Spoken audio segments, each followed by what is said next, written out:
All right, guys, this is problem 15.79 from the problem set, the equilibrium problem set that I had put in Schoology. This problem is a little bit different, so I wanted to share this one with you. It says for the equilibrium 2 IBR going to I2 and BR2 with a KP of 8.5 times 10 to the negative 3 at 150 K. If 0.025 atmosphere of IBR is placed in a 2-liter vessel, it's just IBR, it's not IBR2. If it's placed in a 2-liter container, what is the partial pressure of all substances once equilibrium is reached? Okay.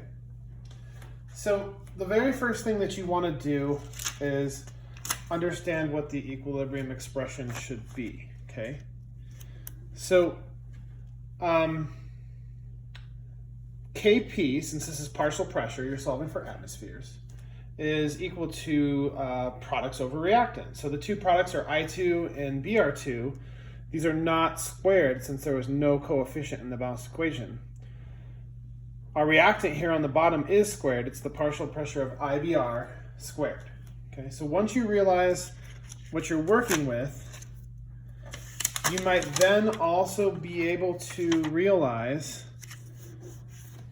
that I2 and Br2 are exactly the same. They both have a coefficient of 1. So we can combine those on top of the expression to be x. So we can set them as x and say that it's x squared. Okay, this is the secret that's going to allow us to solve this problem. All right, after that, you want to set up a Rice table. So here's my Rice table. We've got our reaction here, just as was written in the question. In the question, we were given an initial pressure of 0.025 atmospheres. So for IBR, here's the initial pressure. And then we have, basically, we're going to lose 2x. Okay, so whatever we lose here is going to get converted into I2 and Br2. And if those are both x, we're going to subtract minus 2x from the total. So at equilibrium, we will have 0.025 minus 2x. Okay.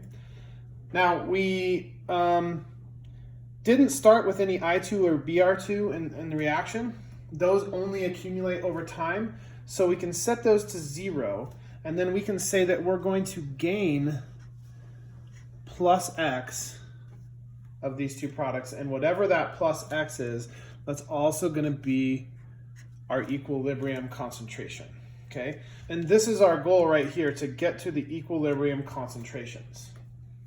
All right, this is when algebra comes into play. Okay? So from here on out, it's all your ability to manipulate an algebraic expression.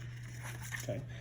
I recommend that if you haven't done this, go back and start recording the things I've been doing and follow along, and then I'll post some problems that you could do as an example problems that work like this.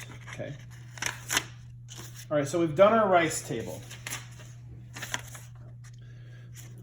Okay, so we've got this equilibrium expression for partial pressure. Remember, we made the top x squared. And then from our Rice table, we plugged in this 0.025 minus 2x.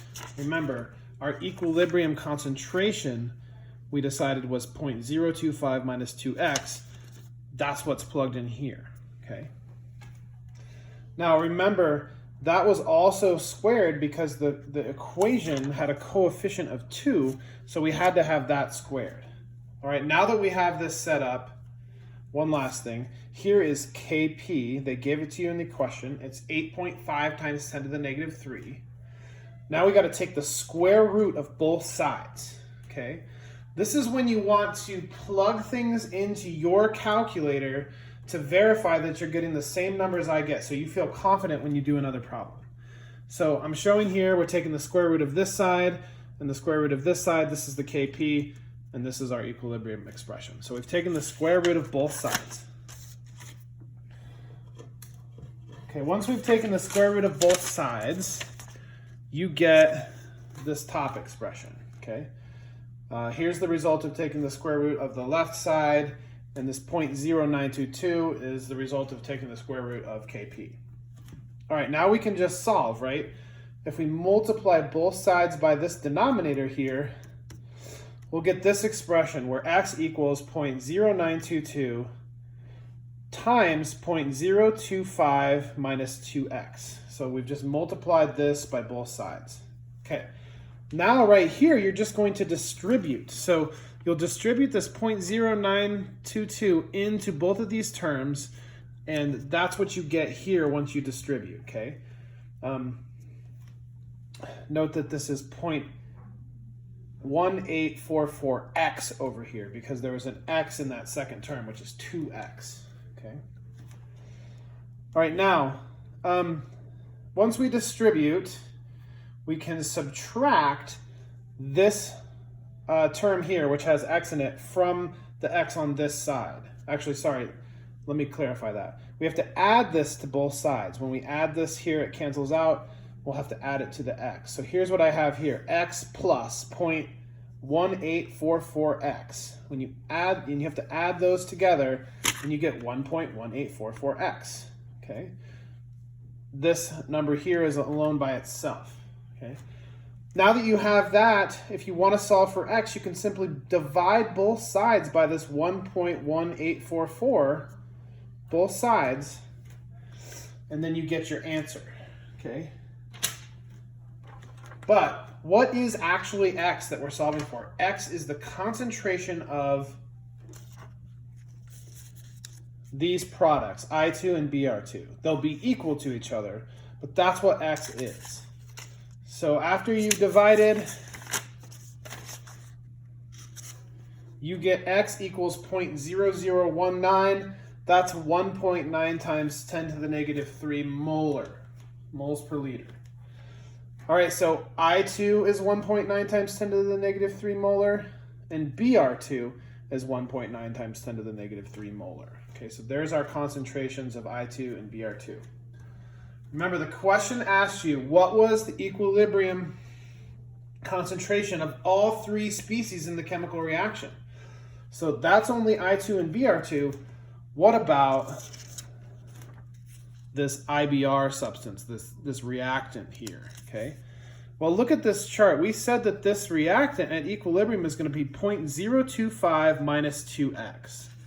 So now that we know that, we can just plug in our value for x into that, and here's the work here. Basically, we multiply 2 times 1.9 times 10 to the negative 3, and we subtract that from 0.025, and right down here, you get 0.01 atmospheres. Here, let me correct this because these aren't concentrations, these are partial pressures. So atmospheres, okay? All right, guys, I'm gonna keep working on finding good ways to do this video, to do these videos, but either way, you're gonna need to record what I'm doing as I go along, pausing it and stopping it and asking questions and making sure you're getting the same numbers on your calculator, okay? There is a way to solve equilibrium problems with a quadratic equation. That's what we're leading up to here, okay? So I'll post this video and have a look, and I'll put some sample problems on there that you can try. All right, guys, peace.